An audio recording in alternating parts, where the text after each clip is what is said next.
there's only one sniper, which is the M2010. It's a great sniper so far. First and foremost, the muzzle. I'm using this one here, which is the single port brake.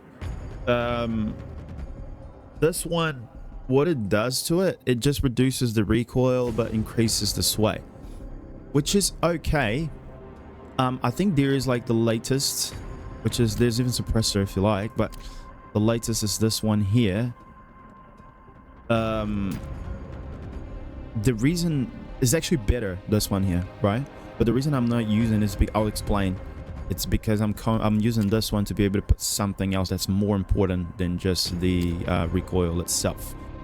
Less mobility, but at the other hand, improves aiming speed and projectile velocity. So there we go. This is one thing that I didn't know. Okay, I don't know what I'm using this one. I'm going to change to this one.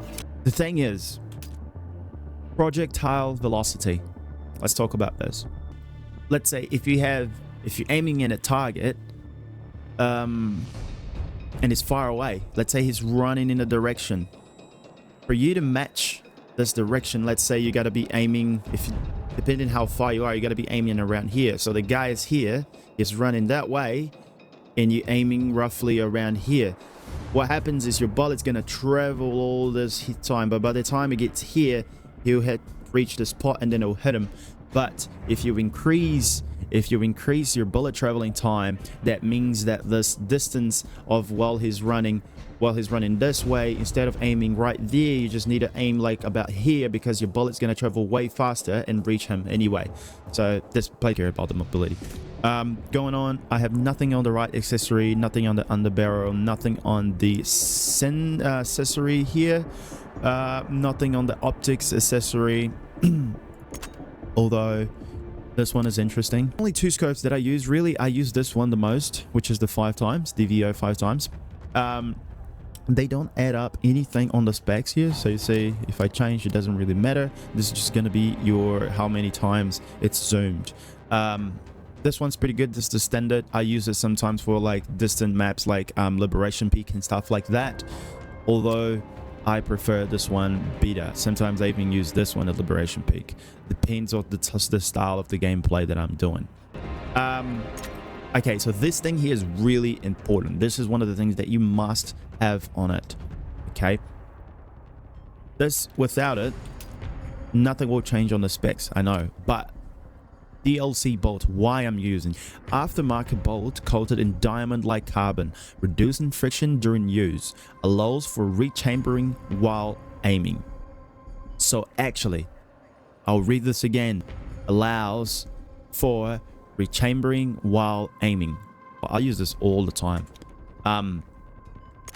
Now for the bullet right here, I'm using the full metal jacket, basic military grade ammunition with standard penetration. I was using this while I was using the one that costs 20 here, the 24 inches. But because I changed to the 15th, I might give it a go on this one here.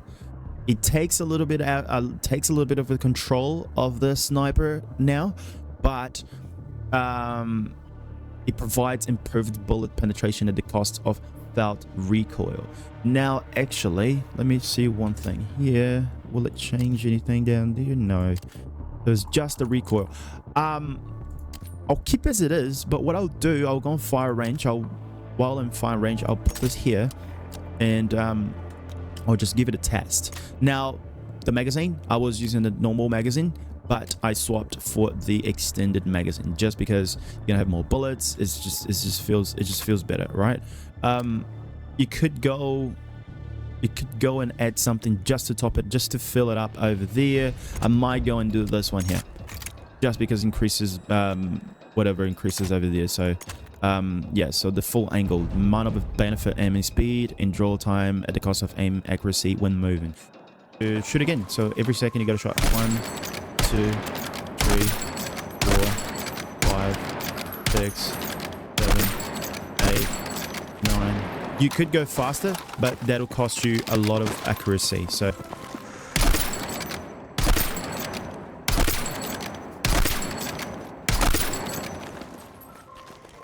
I might be the first one to bring this up on the Recon kit. But pay attention to this, because this is actually really sick. You see that on the bottom right there, you will see 100 meters, and then you can switch this to 200 meters, 300 meters, 400 meters, and finally 500 meters.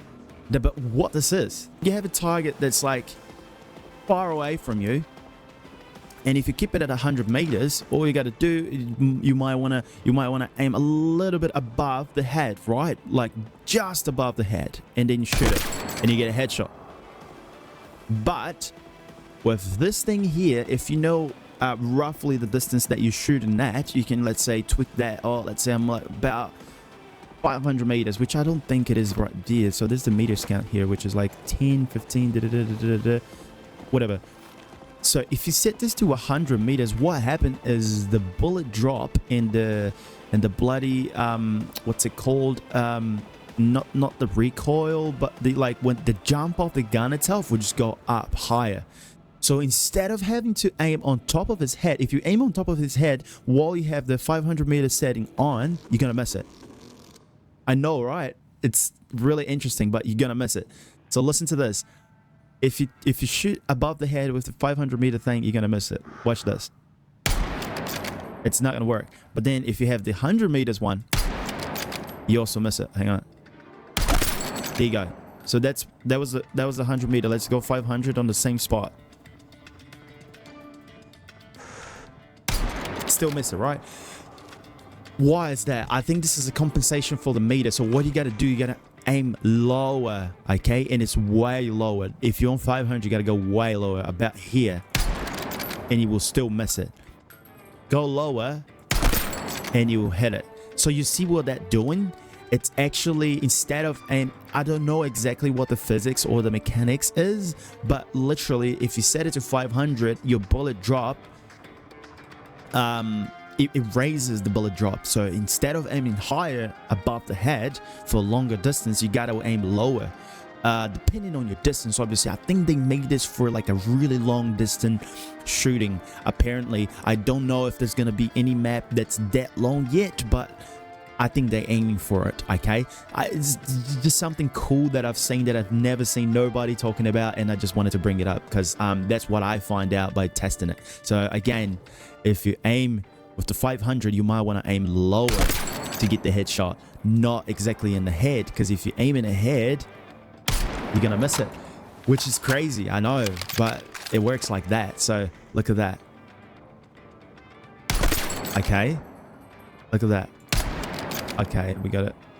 Yeah, so the closer it gets, you won't need that, but the closer you get, it's kind of cool though. So if you leave it in between like 200, let's see what 200 does. It's got to go like just above the head to hit the headshot, which is pretty cool. Kind of like it. But yeah, just bringing it up. Never seen nobody talking about it. I think this might be an interesting thing to bring it up and let people know if you like sniping like I do. Anyways, we shall proceed. Let's go for game now.